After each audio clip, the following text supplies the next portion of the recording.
Bien, donc aujourd'hui nous allons continuer le langage SQL. Je vais commencer par la première partie du langage de manipulation de données, dans lequel je vais essayer de traiter la partie qui concerne en fait une seule table, c'est-à-dire les opérations qui concernent une seule table. Donc le plan de cette partie est le suivant. Donc on va commencer par une petite introduction dans laquelle je vais essayer d'introduire les différentes opérations qu'on a dans le langage de manipulation de données. On passera aux opérations d'extraction simples. Les conditions plus complexes, on va essayer d'agrandir un tout petit peu les conditions. Et puis, on va parler des données extraites et des données dérivées. On va parler un peu de statistiques avec les fonctions agrégatives. Et puis, les requêtes. Et puis, à la fin, on parlera des quantificateurs ensemblistes. Bien, ce langage DML permet de consulter le contenu des tables d'une base de données ou bien de le modifier. Et se comporte généralement de 4 requêtes. On a la requête select qui permet d'extraire les données selon les besoins. On est en sélection selon les besoins. On a la requête d'insertion, c'est insert. Il permet d'insérer de nouvelles lignes, c'est-à-dire de nouveaux enregistrements dans une table quelconque.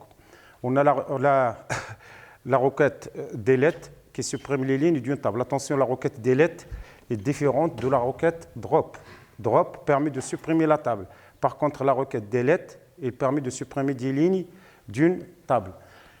Enfin, on a la requête update, c'est modifier. Il modifie les valeurs d'une colonne ou de plusieurs colonnes déjà existantes. Les fonctionnalités des instructions select sont, on peut faire une projection. Lorsque je fais une projection, c'est-à-dire que je travaille sur les colonnes, c'est-à-dire que je vais changer la table elle-même. La table elle-même, l'instance de la table va changer. On a la sélection dans laquelle on sélectionne des lignes, donc je reste sur la même table. Et puis enfin, la deuxième partie qu'on essaiera de voir, c'est l'opération de jointure, c'est-à-dire l'utilisation des clés étrangères pour faire la liaison entre une table 1 et une table 2. Ça, c'est l'objet de l'exposé prochain. Donc ce chapitre permet d'étudier la requête select opérant sur une seule table, c'est-à-dire que je vais travailler sur une seule table. La séance prochaine concernera plusieurs tables. Toute requête select renvoie un résultat sous forme d'une table, c'est-à-dire si je travaille sur une requête, je travaille sur une table, je vais renvoyer le résultat qui est une autre table, c'est-à-dire que je peux l'affecter à une autre table. En principe, une requête select peut opérer sur le résultat d'une autre requête parce que déjà on a dit que le résultat d'une requête select, c'est une table, donc je peux effectuer d'autres opérations sur la table en question. La syntaxe générale de select est la suivante. Généralement, select comporte 7 éléments, à savoir on a le select, from, where, group by, having, union, or intersect, or except, or all, et puis order by. On a ici 7 éléments. En fait, c'est composé de 7 clauses. On a le select, le from, le where, le group by, le having, l'union et le order by. Dans ces requêtes, il n'y a que 2 qui sont obligatoires. Les autres sont optionnels. Cette clause, donc SQL comporte 7 clauses, dont 2 sont obligatoires et 7 sont optionnelles. Les requêtes obligatoires sont select et from. Donc, on va sélectionner des informations à partir d'une table. Donc, select from table ou un ensemble de tables. Where, c'est la condition, si on a des conditions à mettre, donc c'est des filtres en quelque sorte. Donc, on a par exemple, je veux sélectionner la note des étudiants lorsque la note est supérieure ou égale à 10. Donc, where note est supérieure ou égale à 10. Je peux grouper en utilisant un attribut ou un ensemble d'attributs. Par exemple, j'ai la liste des notes. Je veux calculer la moyenne des étudiants et je vais mettre group by, par exemple, CNE. Having, aussi, c'est une autre manière de voir des filtres. On va essayer de voir ça tout à l'heure sur des exemples. On a la réunion, l'intersection et l'exception. Il permet d'effectuer des opérations ensemblistes entre plusieurs résultats de requêtes. Donc, je peux me prendre une table et une autre table qui ont la même instance, c'est-à-dire la même architecture, et je peux faire l'intersection, la réunion, la différence, etc. des deux tables. Et puis, je peux avoir aussi order by, c'est l'ordre, soit ascendant, soit descendant, par défaut, c'est l'ordre ascendant. Si je veux ajouter l'ordre descendant, je vais mettre à la fin DESC, c'est-à-dire descendant. Donc, on peut trier les enuplés du résultat. On commence donc par des extractions simples. Supposons que je dépose d'une table. On va se baser sur un exemple. Supposons que je dispose d'une table qui comporte les attributs suivants. Le numéro du client, le nom du client, la localité du client. Bien sûr, on peut avoir d'autres informations telles que la catégorie, le compte, etc. Ça, je reviendrai dessus après. Donc, je peux mettre directement select, sélectionner le numéro du client, le nom, la localité à partir du client. Donc, je vais sélectionner, ça veut dire que je demande à la machine de sélectionner le numéro de client, le nom du client et la localité du client, et je spécifie ici à partir de quelle table, ou bien directement si je mets tous les attributs, je peux mettre directement select, étoile, from, client. Sélectionner tous les attributs à partir du client. Donc, à partir de la table client. Donc, vous voyez que devant select, on va mettre les attributs ou bien des opérations sur les attributs. Et derrière from, on va mettre, si vous voulez, la table ou l'ensemble des tables dont j'ai besoin. Et j'aurai un affichage qui ressemble à ça, nom, numéro de client, le nom et la localité. Étoile permet de remplacer toutes les colonnes, c'est-à-dire la liste de toutes les colonnes. Si je veux maintenant faire une projection, c'est-à-dire je n'ai pas besoin, par exemple, de la localité, je vais mettre select, numéro de client et le nom du client à partir du client. Et je sélectionne, par exemple, la localité est égale à Rachidia. Par exemple, les gens qui habitent à Rachidia, je vais les mettre ici. C'est-à-dire qu'il y en a d'autres, mais je sélectionne les gens qui habitent à Rachidia, par exemple. Les voilà, à partir de la liste, bien sûr, de la table client. Ici, ce que je suis en train de faire, en fait, c'est de créer une autre table qui contient le numéro de client et le nom du client. C'est une autre table qui est en quelque sorte la projection de la table client. Donc, je peux mettre ici directement, par exemple, client 1 est égal, select, et comme ça, j'aurai une autre table sur laquelle je peux travailler. Supposons que dans la table client, on ajoute la catégorie et le compte. Alors, je peux mettre select, localité, from, client, where, catégorie est égale à C1. C'est-à-dire, je sélectionne tous les clients, toutes les localités qui contiennent du client de catégorie C1. Vous voyez qu'ici, on va avoir des lignes qui sont en doublon. Pour éviter le doublon, on peut mettre select, distinct. Donc, je vais supprimer les doublons. On avait parlé de ça dans le modèle relationnel. On avait dit que dans le modèle relationnel, on n'a pas les doublons, c'est vrai, mais dans SQL, il faut spécifier pour ne pas avoir les doublons. Donc, j'ai ici les localités et ici, j'ai 3 localités qui se ressemblent et 2 autres qui se ressemblent. Donc, ici, on va mettre chaque localité qu'une seule fois. Donc, c'est des lignes, ils sont doubles. Et la première, c'est des lignes avec le doublon. On peut, si vous voulez, compliquer un tout petit peu le travail en ajoutant un certain nombre de conditions. Par exemple, la condition nulle, on avait dit que nul, c'est n'importe quelle valeur. Donc, c'est n'importe quoi, c'est lorsque ou bien lorsque je ne mets rien dans la colonne. Si je mets par exemple select, numéro de client, from client, where, catégorie est égale à nul, ça, c'est une requête qui ne marche pas dans le sens où le nul ne peut pas être comparé, même pas à lui-même. Donc, on ne peut pas mettre le signe égal. Ici, on ne va pas mettre le signe égal, mais on va utiliser autre chose qu'on va montrer ici. On va mettre, par exemple, select numéro de client, from client, where, catégorie is nul. Au lieu de dire égal, on va mettre is. Ou bien is not. Donc, ici, on peut mettre catégorie is nul, ou bien catégorie is not nul. Et il est nul, ou bien il n'est pas nul. Il est n'importe quoi, ou bien il contient des valeurs. Donc, dans ce cas, il faut faire attention parce que le nul, ce n'est pas une valeur, donc il n'est pas comparable, même pas à lui-même.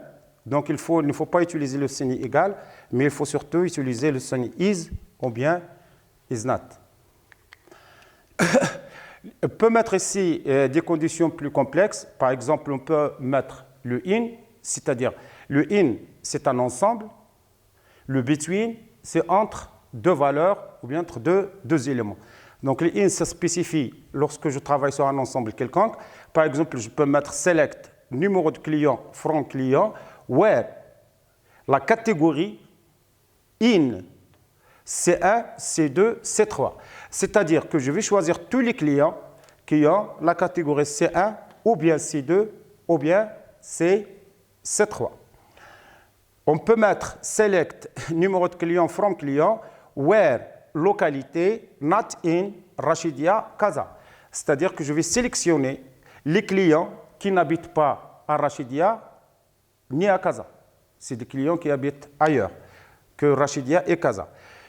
Je peux mettre select numéro de client from client, where count between 1000 and 4000. C'est-à-dire je sélectionne tous les clients qui ont le compte, qui ont le solde de compte. Il est compris entre 1000 et 4000 dirhams, par exemple, si je travaille avec le dirham. Donc, c'est les clients qui ont le compte compris entre 1000 et 4000 dirhams. Donc, nous avons le in, ça veut dire les ensembles, on traite les ensembles. Not in, la même chose. Et nous avons between, c'est entre, c'est-à-dire un intervalle quelconque dans lequel on met les valeurs dont on a besoin. On peut utiliser des masques, c'est-à-dire si je ne me rappelle pas comment s'écrit un terme quelconque, par exemple, je ne me rappelle pas de quelque chose qui est sapin, je peux utiliser ce qu'on appelle des masques. Je peux mettre par exemple select numéro de client from client, with catégorie like B tiré. Le tiré ici permet de remplacer un seul caractère.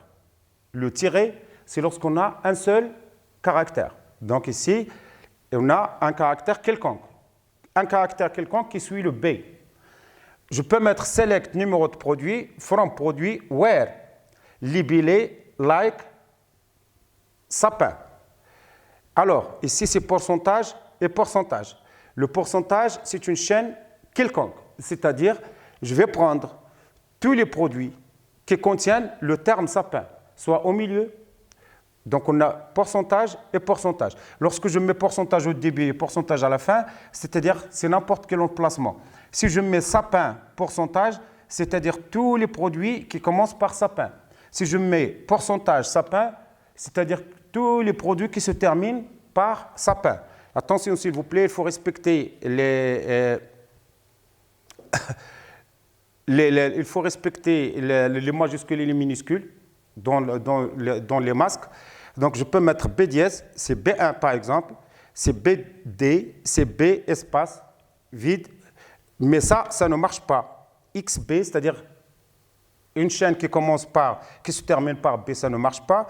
Une chaîne qui ne contient rien que le B, ça ne marche pas. Et une chaîne qui contient deux termes, deux caractères après B, ça ne marche pas. Un seul caractère après B.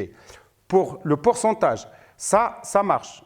PL, sapin, 200 fois 20 fois 2, ça marche. Boîte en sapin, ça marche. Sapin vernis, ça marche.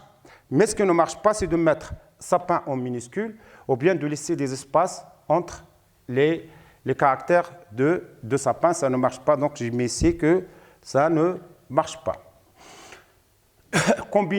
Combinaison logique, c'est-à-dire maintenant, les combinaisons logiques, on avait dit au début que pour mettre en place les combinaisons logiques, on peut utiliser soit le AND, soit le OR, soit le NOT.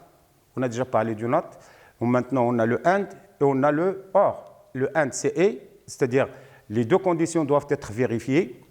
Et le OR, c'est une des conditions qui doit être vérifiée. Par exemple, sélectionner le nom, l'adresse et le compte à partir du client. Tant que la localité est égale à Rachidia et le compte est inférieur à 0. Donc, il faut que la localité soit Rachidia et que le compte soit inférieur à 0. Donc, les deux conditions doivent être vérifiées. On a le AND ici. Les deux sont conditionnés. Je peux trouver quelqu'un qui habite à Rachidia, mais dont le compte est supérieur à 0, ça ne marche pas. Je peux trouver quelqu'un qui a le compte inférieur à 0 et la localité différente de Rachidia, ça ne marche pas parce qu'on a le A. On peut utiliser le OR, ou on peut aussi le combiner. Select le nom, sélectionner le nom, l'adresse et le compte à partir du client. Donc ça, c'est ce que je vais afficher. tout ce que je vois devant select, c'est ce qui s'affiche. From, client. Donc, à partir du client, je vais sélectionner le nom, l'adresse et le compte. Where, ça, c'est une condition. Tant que le compte est supérieur à 0. Donc, le compte doit être supérieur à 0. Donc, ça doit être vrai, étant donné qu'on a ici le n. Et, entre parenthèses, la catégorie est égale à C1 ou bien la localité est égale à Rachidia. Lorsqu'on regarde les opérations logiques, on a dit que les parenthèses sont toujours prioritaires. Les parenthèses sont toujours prioritaires. Donc, ce que va faire la machine, en fait, c'est d'abord de venir et de vérifier ça. La catégorie, même si on a ça au début, on va vérifier est-ce que la catégorie est égale à C1 ou bien est-ce que la localité est égale à Rachidia. Si ça est vrai, à ce moment-là, on va retourner vers le compte pour voir est-ce que le compte est vrai. Mais si ça est faux, si les deux conditions sont fausses, c'est-à-dire que la catégorie est différente de C1 et la localité est différente de Rachidia, alors ce n'est pas la peine de vérifier le compte puisqu'on a ici un et. Et ceci parce que, comme j'ai dit, parce que les parenthèses sont toujours prioritaires. On va parler maintenant de données extraites, et ce qu'on appelle des données extraites et de données dérivées, c'est-à-dire en quelque sorte les données qu'on peut tirer à partir des données qui sont sur une table quelconque. Si je veux calculer la TVA d'un produit, alors je vais mettre sélectionner. Ça, c'est le texte. Ça va s'afficher comme ça. La TVA de numéro de produit, on va le prendre à partir de la table parce qu'il est à l'extérieur. Est égal. Ça, c'est le texte. Et ici, on calcule, on suppose que la TVA, c'est 0,21, c'est-à-dire 21%. On va mettre 0,21 multiplié par le prix, multiplié par la quantité en stock. Donc, c'est des opérations de calcul. On peut faire ceci. From, produit, where, quantité en stock est supérieure à 500. Donc, je vais chercher la TVA des produits qui sont en stock avec une quantité supérieure strictement à 500. Donc, ce qui va s'afficher, donc TVA2, ça ne va pas changer. Le numéro de produit, il va nous afficher le numéro de produit est égal. Donc, on va afficher TVA2, numéro de produit est égal. Et ici, on va mettre TVA2, produit tel, TVA2, produit tel. Et la TVA, elle est en face. Ici, on va mettre select, numéro de produit, as produit. Donc, ça, c'est des alias. Donc, c'est des noms qu'on donne. Donc, numéro de produit, au lieu de mettre ici dans l'affichage numéro de produit, on va mettre à la place produit, c'est-à-dire on l'a renommé produit. Donc, la TVA, as valeur de TVA. Donc, on va afficher la valeur de TVA. From produit, la quantité en stock est supérieure à 50. Donc, je vais avoir produit, ils sont là. Donc, produit, ce que j'ai ici, je vais le mettre ici. Valeur de TVA, je vais le mettre ici, c'est un alias aussi. Et on va afficher les TVA relatives aux différents produits. On peut transformer des données en utilisant SQL. On peut prendre une partie d'une chaîne de caractères en utilisant SQL. Donc, entre les opérations qu'on connaît, les 4 opérations, l'addition, la soustraction, la multiplication et la division, SQL offre une large gamme de fonctions. On va en prendre quelques-unes. Ici, conversion de type. Qu'est-ce que ça veut dire? J'ai le type date. C'est un type qui est prédéfini dans SQL. Et je vais mettre cast. Date commande as char de 12. C'est-à-dire transformer la date de la commande du type date vers le type chaîne de caractères de longueur 12. Donc, je vais considérer la date maintenant, non pas en tant que date, mais je vais la considérer comme étant, si vous voulez, une chaîne de caractères de longueur 12. Je peux mettre client moins client.compte, c'est-à-dire le compte du client, moins cast, quantité commandée fois le prix, as décimal 9.2. C'est-à-dire, je suppose que la quantité commandée fois le prix, c'est un autre type. Je veux la remettre, je vais lui donner le même type que le compte du client. Et le compte du client, il est du type décimal 9.2.